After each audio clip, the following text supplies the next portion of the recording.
So thanks. I was out here last year. It was a really amazing experience. So even though my deadline for my book's the end of this month, I'm still here.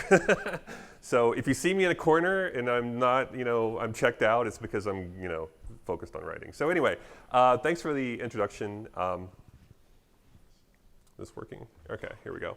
Yeah, I'm not going to talk a lot about myself. I think why the ideas of today really resonated with me and all the stuff you all have been going through to get here is because I kind of lived it at the first startup I joined. I joined in 1999, and it was back in like first .com era. And the first startup I joined, we were convinced that we were a B2C startup.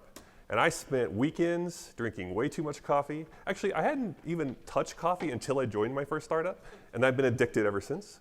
I don't think that's a coincidence. And I was a designer, I was writing code, I was managing clients, I was doing all kinds of crazy stuff because it's a startup.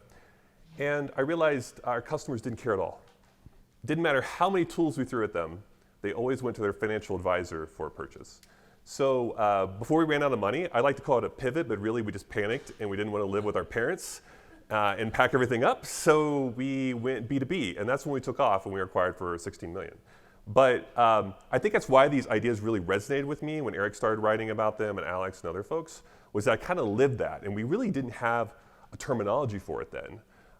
.com era was pretty crazy. And I know you've seen like movies about it and all this other stuff, but it was like, just throw everything on the internet and throw hundreds of millions of dollars at it and it'll all work out. And obviously we learned that's probably not the best way to build businesses. So I've been in a couple other startups that didn't work so well, and we didn't follow this approach.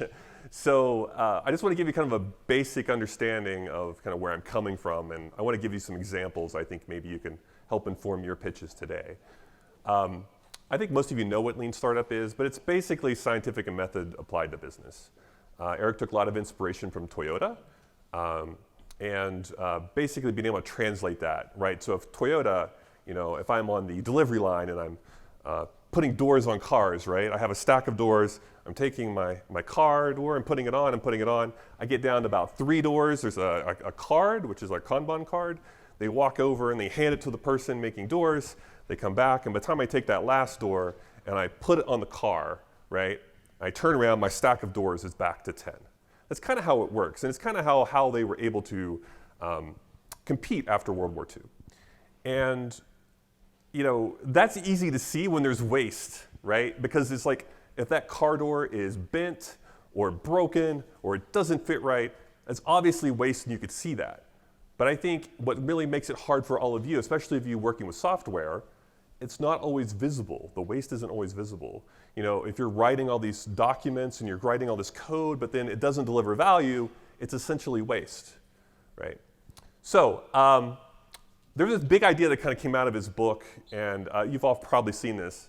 You kind of build and you measure and you learn and you go through that loop as fast as possible. I love that loop. It's similar to like PDCA and OODA loops. How many of you seen the movie Top Gun? I think everyone's seen Top Gun, right? Yeah, it's like internationally known.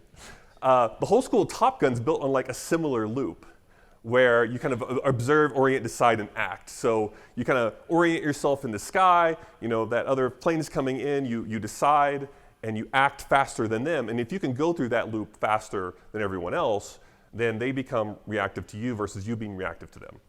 I want to be really careful carrying military stories into business, but it's essentially similar, but for business. The problem with that loop is it's not the greatest way to start. And I know that it's like, shocker, it doesn't work. But it's because of the first loop, it's that first circle build. That's the biggest problem I have with this loop right now. If I'm advising a Silicon Valley startup, they've already built an app. They've already built something on blockchain. They've already built some kind of wearable, right? If I go to a corporation, like one of the largest corporations in the world, they've already built something. They've already built something, and they've spent a lot of time and effort doing it. But they're like building to build. They're not necessarily building to learn. So to Eric's credit, before he wrote the book, there was an article in Inc. magazine where he talked about you kind of have to think through this in reverse. But I don't think anyone got that based on my experience. So I kind of want to share that with you today because I still like the loop, but you have to start with learn, all right? And there are kind of 3 big things you can start with regards to what you need to learn. The first is, do they? So do they have this problem? does this thing fit in any real way in the customer's world, right? Is it desirable? If you think of design thinking, is it desirable? The second thing to think about is, should we? Now, I wish we'd spend more time with this in Silicon Valley. I feel like a lot of times we're just like building things, and I often scratch my head and think, should we actually be building this thing? But not just is it good, aligned to your strategy, but is it sustainable? Is it, do you have a business model for it? Are there revenue streams for it? And then the third question I ask is, can we? And that's more, is it feasible? Can we actually deliver it? And I think for most of us, we jump to the technology aspect of that. Is it technically feasible? But there's other things there too, like regulatory things might prevent you. I mean, how many here has like some kind of biotech or health startup or something in a heavily regulated environment? Yeah, you could build anything, right? But if you go up against HIPAA compliance and other regulations and FDA that are going to shut you down, right, it's still not feasible. And I think the mistake we make sometimes is we put all our efforts into technically, right? Is the architecture work? Can we do the software or the hardware? But then we'll hit up against regulations or things that just prevent us from going. My first startup, we were in financial services, so we built a lot of tech, but then we actually had to navigate all the cord compliance stuff, clearing money. We were clearing about $1 billion a month in premiums. There were a lot of regulations we had to adhere to. It didn't matter how cool the tech was, we actually had to adhere to regulations or it wasn't going to be feasible for us. So the second thing, if you start thinking about this in reverse, is what do we need to measure? So what do we need to measure to learn, okay? Now, there's probably a mix here. It's probably qualitative, so that's more the why, and quantitative, which is more the what. And I like using both most of the time. I always get nervous as a startup or a corporation that's really instrumented everything with analytics, but they have no idea why people are doing it. I'm sure you're not one of those startups. Maybe you have a friend that's like that.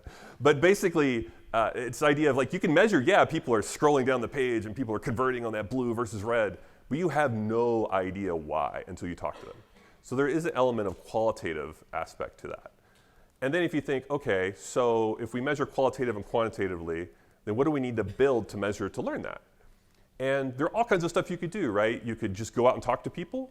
You could do interviews. That's going to give you great qualitative input. You could do something like a landing page. It's going to give you a little more quantitative because people are going to be interacting with a call to action and such. Or you could have some kind of MVP. And I'm in agreement with Brant. And your landing page really isn't an MVP. It's more of like that value exchange. It has to be something that actually delivers value.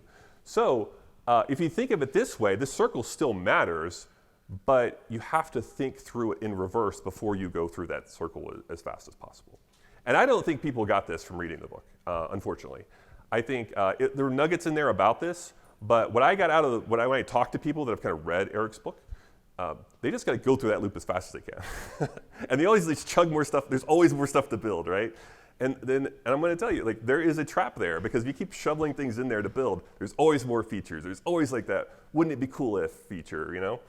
But then you get to analytics, you're like, well, do we have time to instrument this? Maybe, maybe not. There's more stuff to build. There's always more stuff to build. And then do we get to learning? Maybe not, you know? Or it's really delayed, right? It's really too long. So I still love this loop, but my challenge to you all would be think through it in reverse before you go through that loop. So think, hey, do people really want this? Should we be working on this? And can we actually do this? And then what would we measure to learn that? What would we actually build? And it's nuanced, but then you're kind of building to learn versus just building to build, okay? And it's similar to like Top Gun, right? So if you do that faster in the competition, then you are no longer reactive to them, they become reactive to you. So look at Amazon, right? I still think Amazon, it's a unique company, but if you read anything about Bezos, he's very much like, hey, if we focus on our customers and our competition focuses on us, we're gonna be fine. Because they have this like ruthless, rapid feedback mechanism with customers where they're constantly learning from customers. And yeah, sure, people can copy them, but they can't copy what they've learned from the customers. They don't know the why behind what's driving these decisions from Amazon, right? So they're just ruthlessly focused on, we gotta focus on the customer, okay? Now, since most of you have canvases today, and I know some of you have business models, some of you have lean canvas. You have a great workshop later with Ash, so he'll cover some of that. But for today, I'm going to focus on the business model canvas. This is another thing that kind of got pulled into the lexicon, and it wasn't really by choice. It kind of just happened. Because if you go through that loop and you're going through that loop as fast as you can, you probably need a strategy. You probably need like a way to communicate that strategy. And you need to communicate a business model. And this is fascinating to me when I go into C-level and even boardrooms and I ask, hey, what's a business model? I get wildly different definitions. Not only like what the definition is, but also if I ask a company like, hey, what's your business model? I get all kinds of blah, blah, blah. It's just a like word blizzard thrown at me.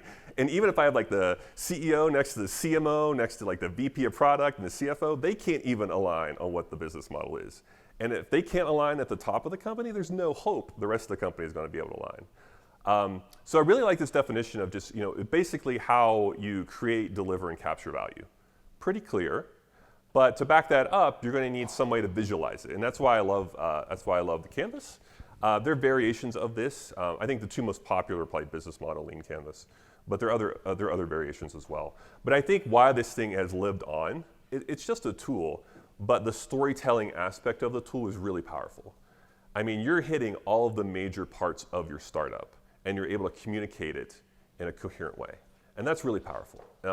If I'm helping startups like ready to go into pitch VCs, it's not that they take the canvas and just plug it into their pitch deck, right? But if you look at a lot of really successful pitch decks of if you go back to Airbnb and Uber and all these companies, you'll notice they're kind of hitting on all these aspects of their company because the VC is going to ask you, hey, what are you doing? What's your market? How are you going to reach them?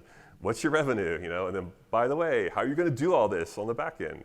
Any smart investor is going to ask you all these questions. So I think it lives on because there is some usefulness there about how you tell your story.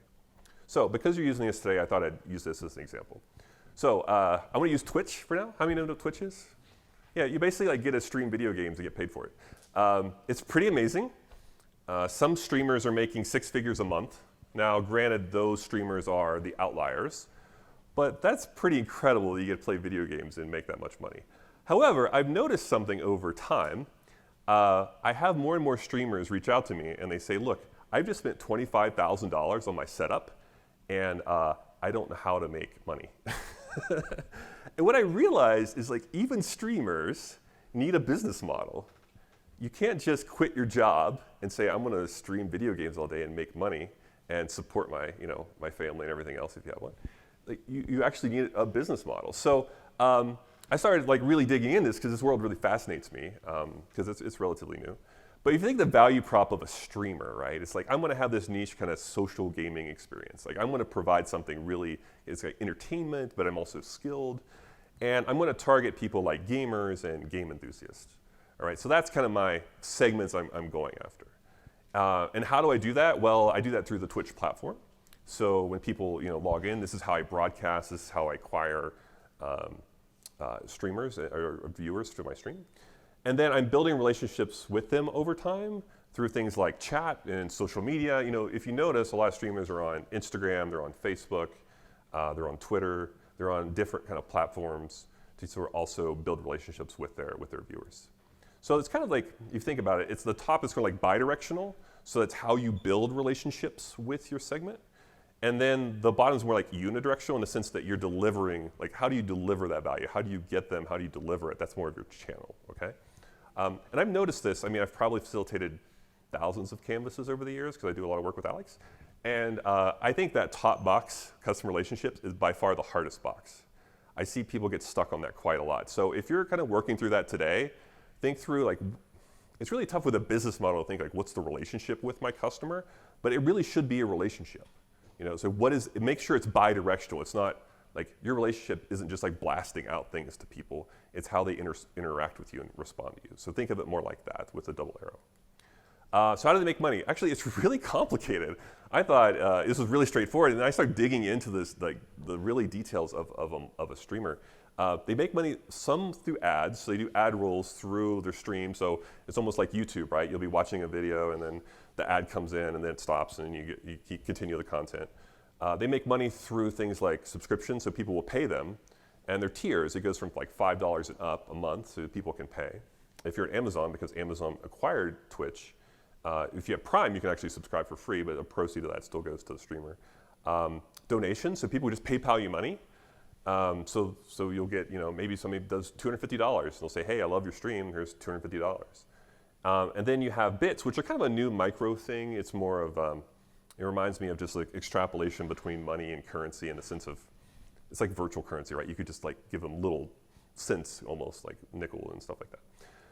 And so that's how they're kind of generating revenue. But if you don't know that as a streamer, it gets quite, quite intimidating because you're trying to figure out what's my business model? Well, there's all these ways to make money and no one's ever explained that to me.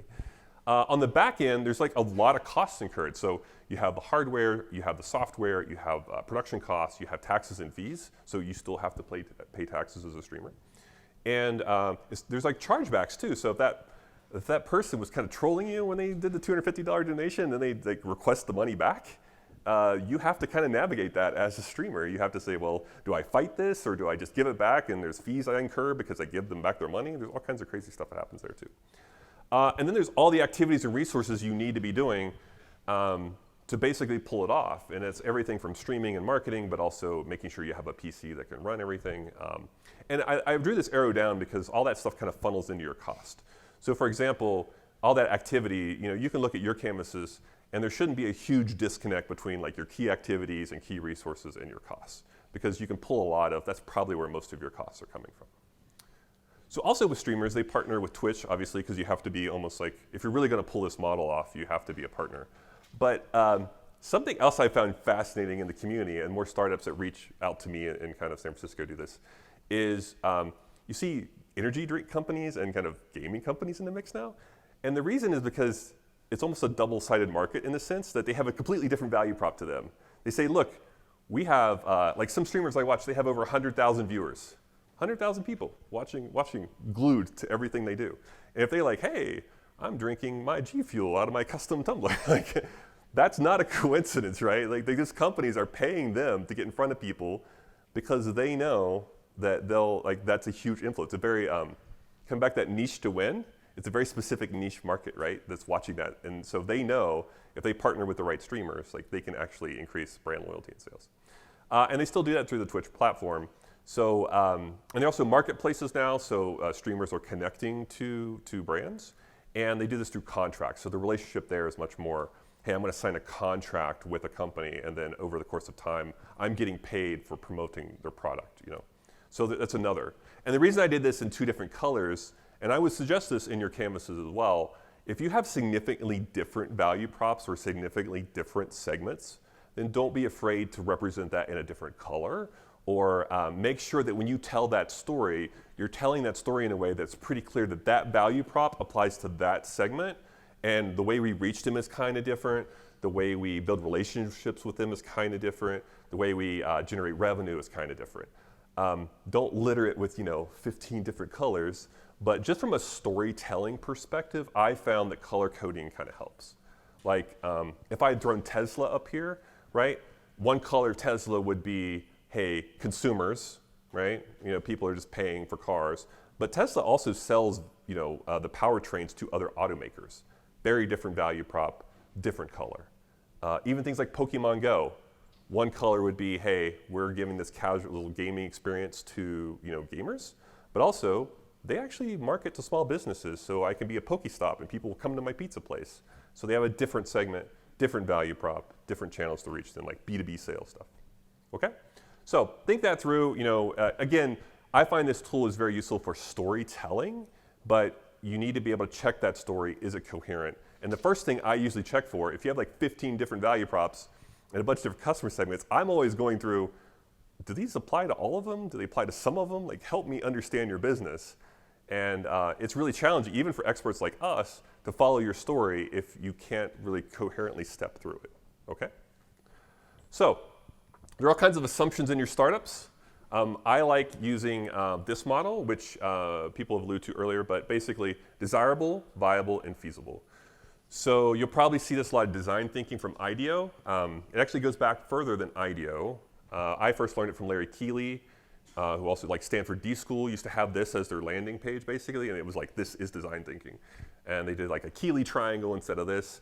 Essentially, it's the same. But I like how they overlap in the sense of desirable. So remember that do they question from my first kind of drawing there? That's very much desirability. Do they? Should we is very much viability. Should we be working on this? And feasibility is very much the can we question. Okay?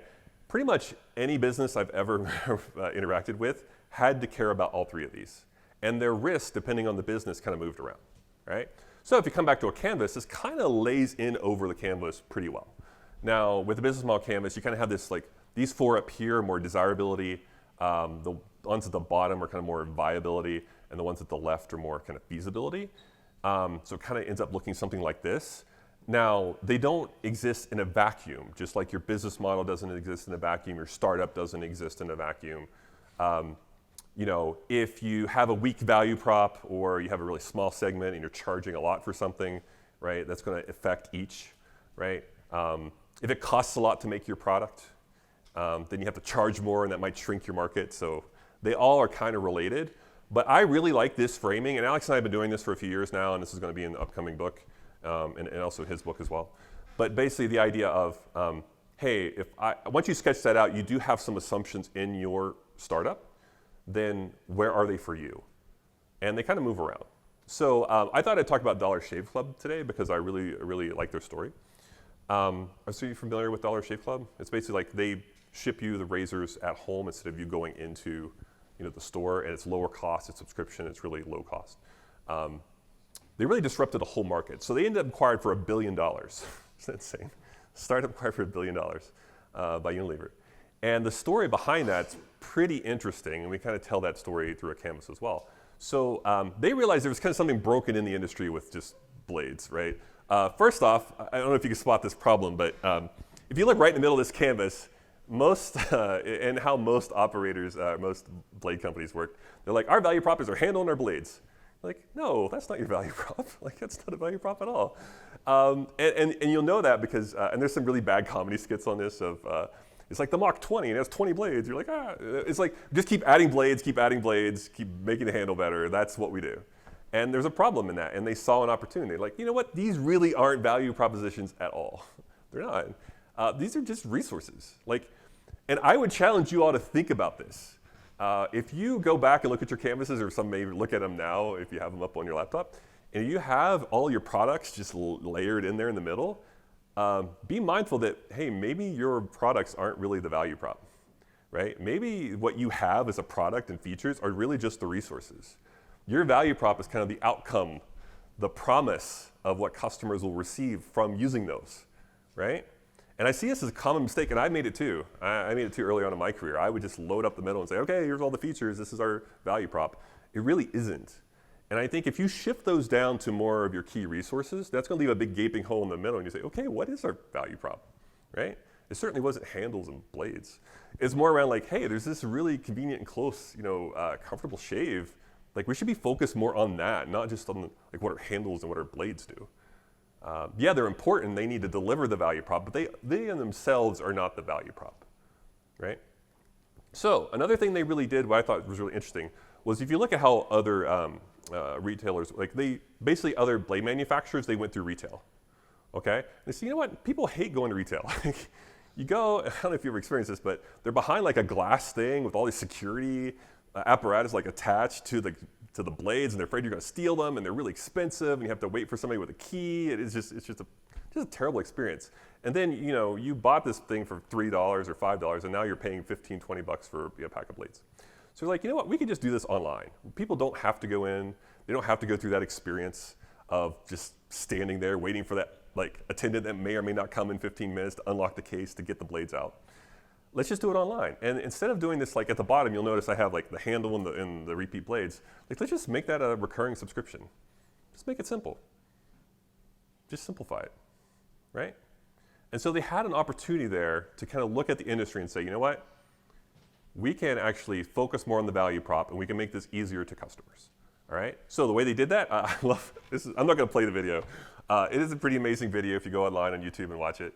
To be fair, though, I mean, he had training from Upright Citizen Brigade, the actual comedy show, and the theater group, so he knew how to write and how to convey things. So don't feel like you're going to put a YouTube video up and it's going to get 10 million views right away.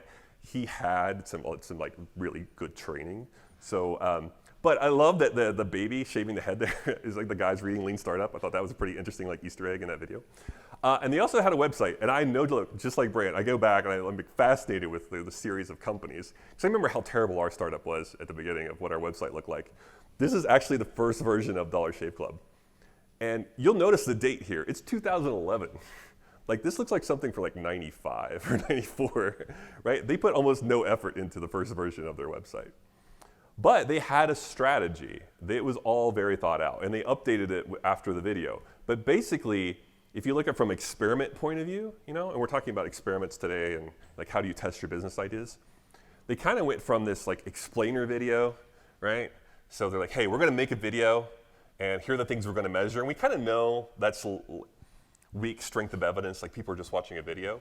But if we have a call to action on that video and it goes to our landing page, that's a little better strength of evidence. Like people are coming in and we can measure things with that page, okay? So if you think of these almost like a little experiment cards or something, that was their strategy. Explainer video to a landing page. Pretty simple to start. So if you come back to kind of the theming, right? So desirability, viability, they did a pretty good job early on desirability.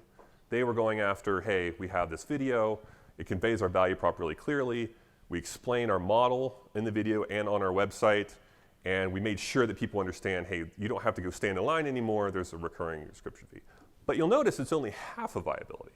It's only kind of like the revenue side, yeah, we can do, but what does it cost for us to do this on the back end, on the backstage? One of the way Alex really frames this that I like is that this side, what I have colored, is kind of the front stage. So if you think of a play, the front stage is kind of like what you see going on in a play, but there's still a bunch going on backstage. How the sets are made, all the things that are going on, all the instructions, people going off and on the set. So think about the left side, or your side, left side, being backstage of that play, okay? So there are a lot of things broken in the industry. First off, manufacturing, marketing, logistics, R&D, all that was kind of under the umbrella of the company. They owned all of it. There were huge departments doing all that work. If you look at the costs are really high. If you have that all people doing that through software, but they're doing it kind of through clunky software and their groups and whole departments owning all this, that is a lot of cost to incur. And I think that's why some of these blade companies lost their way, is they felt like, wow, we have like all these people we have to keep busy. Let's just keep adding more blades. Let's justify our R&D budget. Let's keep doing that. The folks at Dollar Shave Club said, you know what, we're not going to make this mistake. There's no way we can compete with them. So this is what we're going to do. We're going to partner with Dorco. So Dorco is out of Korea. They are basically like almost as good. They're like really high quality blades, but they can get them wholesale for like a fraction of the cost. So what happened by partnering with them is they said, look, if we partner with Dorco for specifically manufacturing and R&D, we don't have to actually do all that work ourselves. We don't have to own that work, okay? Dorco has manufacturing capabilities. They spend a lot of money in R&D. Their blades are really good. People are gonna have a good close shave. Let's just partner with them, okay? And what happened was that drove down the cost of manufacturing and R&D in their cost structure, okay? Just by that little partnership. Well, it's not little, it's pretty impactful, but not trying to recreate what, as Brant said, like companies that are built on 21st, like almost the industrial era model, right? They're still like the blades, the way they were made, kind of look like industrial era model. We own all the things, we have all this logistics, we own it all. People are farmed out tasks and they kind of go through the tasks. They said, we're not gonna do this. So they kind of decentralized it. Another thing they did is they used Amazon Web Services. And I think some of you probably know what that is.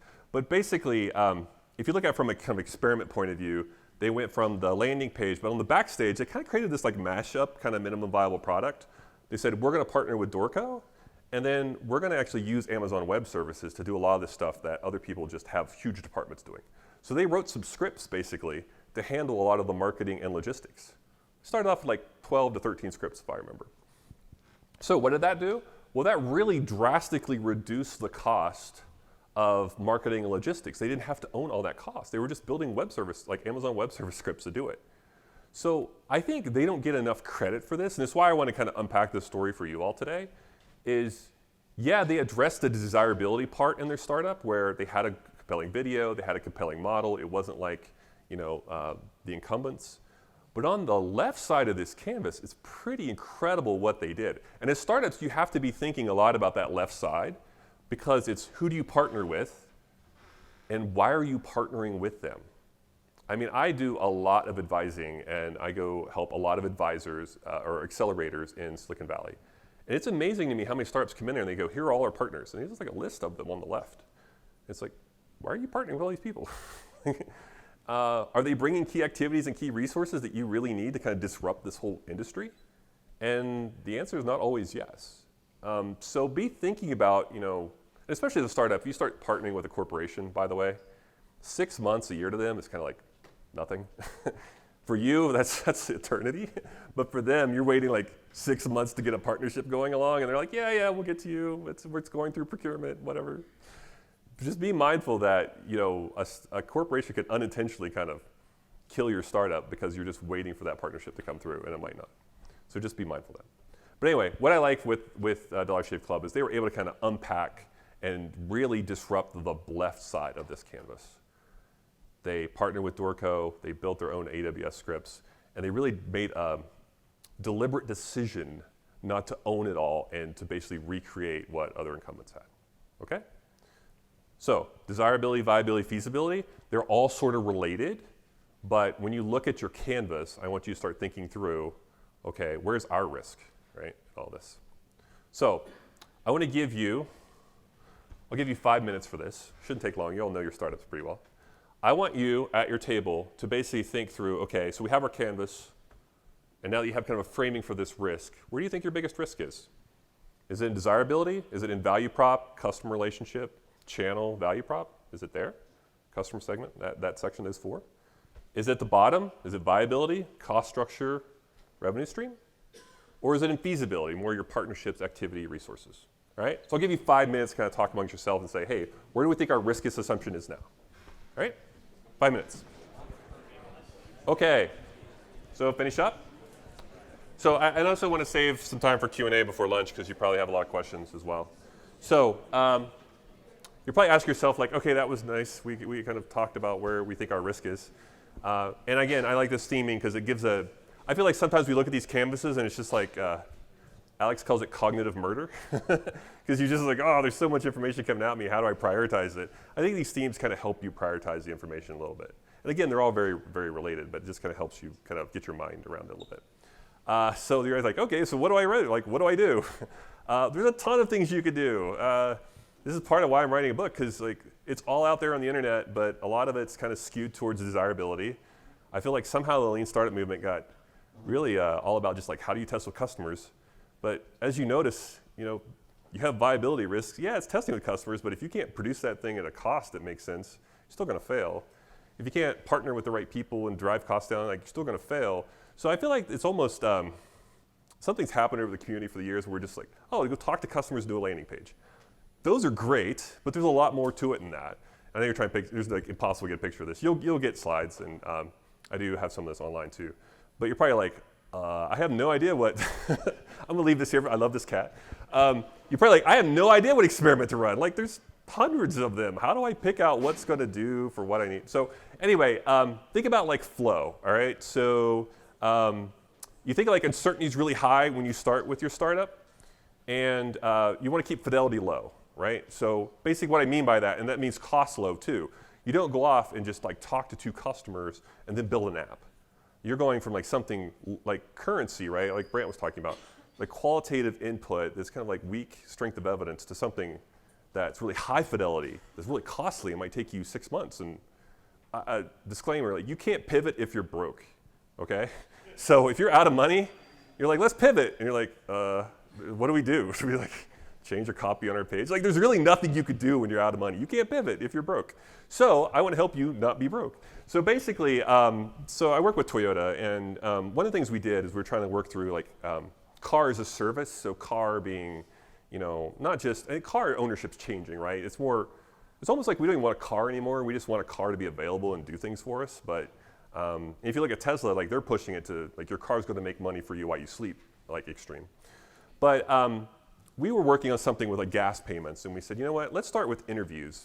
Let's just start there. So we went out to gas stations, this is in Silicon Valley, and we started just observing how people got gas, what kind of problems they had with gas, how they make payments like with the card, or like here in the States, for you of you you're visiting from abroad, a lot Our stations are self-serve, which means you have to get out of the car, kind of pay, select your gas and your petrol and pump it yourself. It's not full service where someone does it for you. So we're just looking through those pain points. And we're like, you know what, we could probably do some paper prototyping from that, what we observed, what we've learned. So ignore the big dashboard, that's more high fidelity. But on the back there, it's hard to see, but there's a lot of paper prototypes there up on the back wall of like how this could work, and we're testing with customers, but we're just keeping it at sketch level. We can, go off and build the whole thing. Did a landing page, so again, like, can we convey this value prop as a landing page? Do people even care if they pay for gas from their car? And then we kind of worked our way through up to this like MVP, but the MVP for us was literally like hacking Android tablets into cars and then having iBeacon on the pump, and then when you drove up, it would recognize and you could do payments through it. Shocker, you're not going to see this in a car anytime soon, because what do you still have to do? You have to get out. Yeah. So that may seem super obvious to all of you, but I don't know if you've ever been in meetings like this, but it's really frustrating when you don't have evidence, you just have opinions, and you're kind of like in a room with someone else who doesn't agree with you, and you're like, I think we should do this, and I don't think it'll work, and you just keep going in circles, right? So this evidence helps kind of break out of that circle in the sense that like, it's obvious evidence that people don't care because they still have to get out, and they told us, and they thought it was cool, and they'd use it once in the car, but really, cycle time on a car from start to finish right now is about 6 years. And you imagine all the payment systems you'd have to integrate with, the rollout across hundreds of thousands of gas. Like, imagine all the money, hundreds of millions of dollars, and then have someone use it once. Doesn't make a lot of sense, right? So think about it like a flow, all right? So start off low fidelity stuff, landing pages, paper prototypes, or even landing pages more high fidelity, but like interviews, clickable stuff even, that's like faked, but basically you hot map it and you can click on it and it does something. Think about those kind of things that you could do creatively without having to build, right? So that build, measure, learn loop, the idea of like what I need to learn. Think about how you could learn things in really low cost, low fidelity ways until you get more evidence, and then you can make the case to doing something more high fidelity, right? If you need an app at some point, then build the app, or build mobile web something that looks like an app that can, basically mimic it. But don't just go like super low fidelity, super high fidelity. You're going to end up spending a lot of money that way too and still wasting time. So before we take questions, so basically the things I want you to take away with here, one, just visualize your model. I think a lot of you are already a step ahead on that because you've already kind of sketched out your canvases. So that's good. And a canvas is just a tool. It's one way to do it. There are other ways too, but you need to get it out of your head, right? It'll all make sense for you like 5 minutes, and then you do 100 other things throughout the day. And by the time you go to sleep, it doesn't make sense to you anymore. So there's idea. It's almost like therapy, getting it out of your head. So get it out of your head. Look at where your risk is. Some of you have risk in different parts. Some of you probably already talked to customers. You have evidence there. You feel like, you know what, that's not the riskiest part. It's more on the can we deliver side. That's where our risk is. And that's fine. And it's not a perfect path, but your risk moves around. It moves around, okay? And then just basically run experiments to learn, and there are all kinds of different things available to you, but don't be afraid of going out there and learning that you're wrong. Have an opinion, but be open to that opinion being wrong, okay? So I want to take questions for a few minutes, and then I'll try not to keep you too long from lunch. So have a mic over there. So just raise your hand, they'll run you a mic. Now's the time you ask, because I am judging. And also, like, I've literally facilitated thousands of these things, and I've seen patterns, and I've seen where people just like completely fail at trying to get their idea across to me in a coherent way. So it's good use of your time if you want feedback, questions, stuff you're stuck on.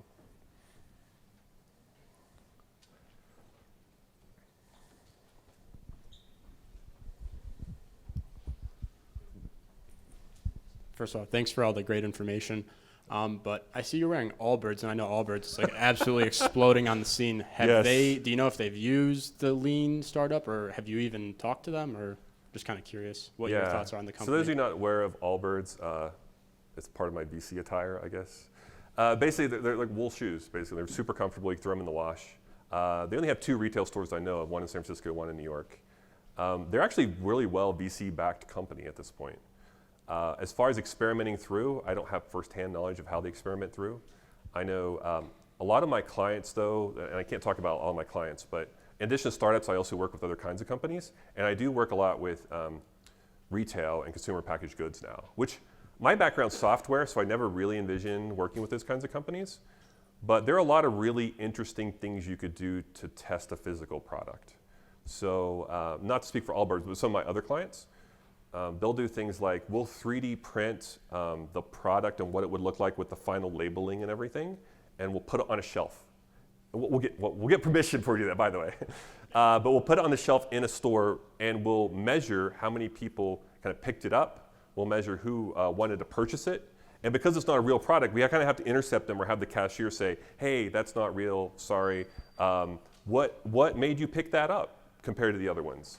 Here's a gift card for your time, or you'd be really interesting when this finally is out. There are all kinds of really cool things you could do in retail that I feel like aren't getting much attention. Some of the big retail stores I work with, I've noticed that if you become a member of a retail store, like some of the bigger ones, there's no onboarding. They're like, hey, if you're a member, go figure out the store. And there's scientific data to say that that first path you make through the store, that's going to be your path like literally 80% of the time every time you come in the store. And the way people learn that path is by watching other shoppers.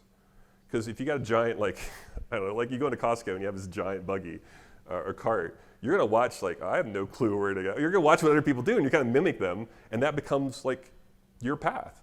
And you may not even know there are other parts of the store there.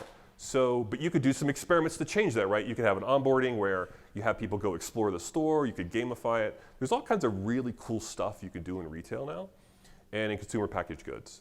I would say what Allbirds is doing well, their certainly messaging is on point. They remind me of Warby Parker a little bit that way, where I don't know if you know about Warby Parker, but basically, you could try on your glasses at home. There's very much like, they're almost Slack-ish. And if you look at the value props, it's not about the thing, it's about what you get out of the thing. It's like risk-free, right? Yeah, and something that maybe like pointing on Slack for a second, just for a moment. There's a great article, if you could just search it, in your spare time. It's like, "We Don't Sell Saddles Here" by Stewart. And basically what he's saying is like, we don't sell saddles, we help you become a better rider. Like you could ride the horse better, it's not just a saddle. And so I would look for companies that are upcoming that have that kind of value prop. But short answer, I don't personally work with Allbirds, but I do work with other consumer packaged goods companies that are physical products. And I'm really surprised at how these principles apply to their world too. It's just you have to be more creative, like putting it on the shelf and doing a shelf test, stuff like that. Question? So you said you advise a lot of physical product startups, Yep. and when they're working through the lean canvas, where do you see them struggle most in explaining like their methodology? Not necessarily filling it out, but let's say they put it together, and where do they struggle to justify certain parts of the canvas? I feel like they struggle a lot on the feasibility side because that's where you focus. I mean, there's this great Andreessen quote, Mark Andreessen, who they're like, is software like hardware? And he's like, no, because hardware's hard. And it's to a point, it's kind of like facetious, but there's a point to that in the sense that the idea of like creating an industrial design that goes into that product. I've seen a lot of failed Kickstarters and Indiegogos recently where people had the promise of a really amazing product, and so it was desirable, people wanted it. It was viable in the sense that people threw a bunch of money at the campaign, but it wasn't feasible, and the campaigns failed. And people are ultimately, like you're ultimately failed at your startup. I would say, so don't focus 100% on the feasibility side with activities, resources, and partners, but also be mindful of there are other options to you on the channel side. So I feel like a lot of hardware startups I meet, they kind of feel like, oh, we'll just go direct to consumer. And that's often not the case. You often have to go through retail or something. So I wouldn't say they completely get stuck, but they certainly focus way too much on the feasibility. And it's important, you have to solve that, don't get me wrong. But don't focus your entire pitch on the feasibility of it. And then also don't assume that you're always going to go direct to consumer, because there might be some other really viable options there for you. But yeah, hardware startups they're fun for me. I would say if any of you have a hardware that's like, I was having this conversation on the shuttle over with a startup from Iowa, which was, you like 3 startups in one. Just be mindful, you're probably figuring that out. If it's connected in some way, it's like an app, right? It's firmware and it's hardware. And all that stuff has to work together. So in a way, you have like 3 startups in one startup. So if it's hard, you're correct. It is very hard. But it's hard because you're trying to get all that to work. And if like it works, but the app's terrible, then you're still going to fail. But if the app's amazing and your firmware doesn't work, it's still going to fail. Or if the app works and the firmware works, but the hardware falls apart, it's still going to fail. So if it feels really hard to you, then I'm just here to like kind of validate you. It is. You've taken on 3 startups in one, so be mindful of that. Other questions? Oh, we had one up here as well, or back there. We'll eventually get to you. Can I go first? Thank you. Thank you for the presentation. We just had some sort of dilemma here between the people who are like business people and tech people. So we are absolutely sure we have no specific viability problems, but we have mapped out our desirability and feasibility problems regarding those two. So our question is, okay, so once we understand what the potential risk is, whether it's a risk or potential risk, do we see it as a problem or as an opportunity, and how do we act upon it? Yeah.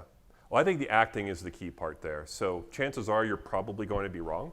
It's just how wrong are you? And so I see teams sometimes they just overanalyze and they keep going through the circle and they just kind of get paralyzed by it.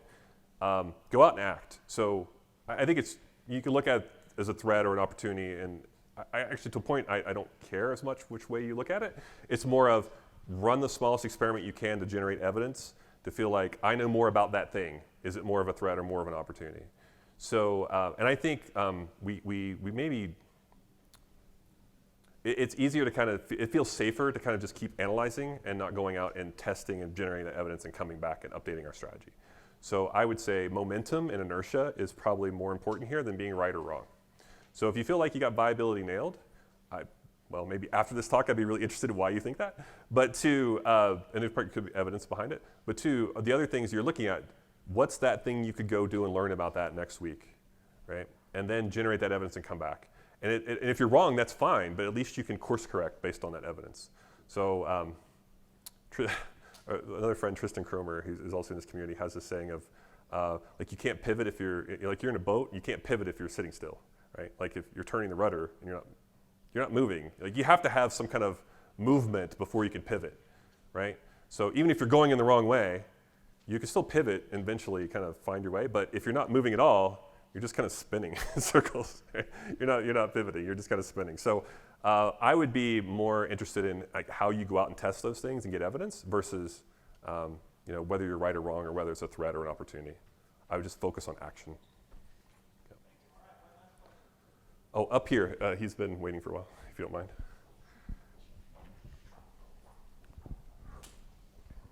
So let's say my startup is just purely an idea at the moment, right? How would you recommend moving through the canvas to, as, first steps or whatever? I would start with desirability. So if you have an idea, that's great. But I think, kind of quoting folks from Andreessen again, they really look for founders that have worked through the idea maze, which means you had an idea and you thought it was a good idea and then you hit a wall with it. Either the value prop wasn't the right one, the customers weren't the right customers, and then you kind of go from there and you hit another wall and you kind of go. So they're really interested in people that feel like, yeah, I've had an idea, but this idea of like this, it's really interesting. We look at Wired and cover all these magazines. It's like, I had a brilliant idea, and then question marks, and then like, I got $1 billion. Like, there's all kinds of stuff that happens in that journey. And so I feel like the idea is almost the easy part. It may not feel that way to you, but the hard part is like testing that idea against reality. And so there's a good chance that you're a lot of your risk, unless it's, like I help out a Singularity University, and they're doing stuff like, I want to make roads on the moon. I think a lot of that's probably feasibility risk. But if your idea is not like time travel, and it's something that's feasible, then I think a lot of your risks initially is in desirability. Do you have a value prop? Do you have a customer? Can you reach them? Can you build a relationship with them? Can you make money from them? Which is more viability. But I would start there. And then as you work through that, a lot of this other stuff's going to come out. But your idea changes over time. Like I said, our first startup, we thought we were B2C, and we ended up being B2B. And yeah, the idea was sort of the same. We're still kind of financial services, but it changed a lot over the course. And I was there 8 years. So that's a long time. That's like startup world. That's like, dog years that is. It's a long time. Anyway, so I noticed like firsthand working through that journey that our idea changed over time. But at the core, our vision was still the same, but like that idea morphed over time. So I would stick with desirability to start with, and then go from there and move around the rest of Canvas, unless it's doing time travel or something on the moon or something like that. All right, so the book. I'm actually testing covers right now, so this may not be the final cover of the book. In true like lean startup fashion, is testing like titles as well, and this is the one that won. I never knew how passionate people were about testing like the titles of books. People either like love it or hate it. So that's a big learning experience for me. But anyway, this is a book I'm working on with Alex. Some of the stuff you're getting today is kind of like a preview to that book. This book is very much supposed to be used as a field guide. So, hey, I have this kind of risk. What kind of experiment would I run? It's basically what this book is. So if you're like, hey, I have feasibility risk. What could I do? Here's some things that are feasibility related. If I have viability risk. What could I do? Here's some things viability related. And desirability, I have a lot of desirability in there, but there's a lot of stuff outside the book you could find there too. So, but what I'm trying to do here with this book is give you kind of a guide to, hey, I'm really nervous and I'm losing sleep at my startup at night. What is a thing I could do to feel better about that to generate evidence? And I feel like that's a big gap in our community right now, so that's why I'm working on that. I want to leave you with like one last thing, and you don't have to follow this flow, but I just put it in here at the end for you. I find that people start left to right with the canvas because we read left to right. Don't do that. This isn't like the one and only flow, but there's a good chance if you follow this flow, people will be able to follow your story. What's your value prop? Who's your segment? How do you build relationships? How do you reach them? How do you make money? And then, how are you actually going to do this? Activities, resources, cost, partners. Okay? Now, you may have a special case where like, hey, I have this unique tech. I'm going to start here in key resources and build my story out from there. That's fine. Do that. But like I said, I've seen a bunch of these over time. And this might help you navigate that flow and tell your story. And again, it's not about the tool. It's about you telling a story that people can understand. And I had this moment at an accelerator in Silicon Valley a few months ago that really kind of hit me pretty hard. I went through this as like a workshop, and I had a founder come up to me and say, you know what, this is the first time anyone's ever understood my startup. And I thought, wow, that is amazing and also terrifying. That you've worked so long at your startup and nobody has any idea what you're doing, okay? So what I would say is if you take anything away from today is there is a power behind storytelling, okay? And you need to be able to tell a story of your startup and its business model, and you need it to be really crisp, really clear, all right? So if you're going through that, and even practice with yourselves, if you're going through that story and you get to a point where like, this doesn't make sense anymore, then there's probably something wrong with your model. There's probably something wrong with your strategy, okay? Like if you have a bunch of revenue streams, but they come out of thin air and no one generates them, probably have a problem with your story. Because a good judge is going to go, hey, I noticed you have like 10 different revenue streams and you have one customer, and where's all this coming from? You need to have an answer to that question, okay?